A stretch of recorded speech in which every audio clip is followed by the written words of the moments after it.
Hi, I'm Herj, the project manager. And I'm Matthew, the prototype designer. So beginning this project, we had a strong aim to look into behaviour change as we believe it's the most effective way to alter perceptions and future-proof aspects of consumer actions. With so much waste being produced in the food industry, it was also in our books for us to find ways to mitigate this waste where possible. We knew we didn't want to completely redesign calls, but more add features and services that complement and work together with the existing calls that so many consumers shop at.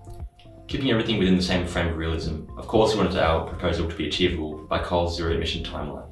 I'm Larry, the research analyst. And I'm Lele, the designer project. We initially thought of every major production point, from the production of the food to the transit to the stocking of the shelves, purchasing, and what happens after customers purchase these products.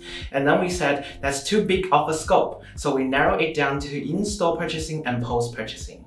One of our first steps was getting customers to bring their own containers.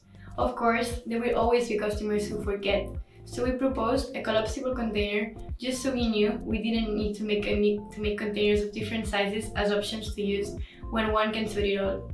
In a perfect world, all customers would bring their own containers. But this is why we also wanted to incorporate the idea of a retention policy, of having customers to get their money back when they return the containers they don't want. It's a great way for us to start reusing the things we produce. The second step compromises of the refill station design with digital interfacing for cost-effective back-end alternations. The biggest challenge we faced in this stage was coming up with a way to have a customizable selection features displayed on very minimal buttons. As we knew we weren't designing something brand new, we just wanted to optimize the current popular designs of refilling stations and ensuring that it is made with suitable materials whenever it does end up reaching the end of its life cycle. We asked each other so many questions during the design phase. What if the user had a disability? What if the user forgot their phone? What if the user required extra assistance? And we were able to narrow a lot of these problems with the features we ended up implementing on these refilling stations. But our greatest challenge of all was to educate customers. A lot of product packaging already consists of recycling, health, and ingredient information, but so many people aren't reading it, which is one of the many contributing factors to waste. A product may be recyclable, but if customers don't recycle them, then there's a lot of waste happening. There's a statistic that 72% of consumers globally are more aware of food situations compared to 33% pre-pandemic. But there is still so much food waste.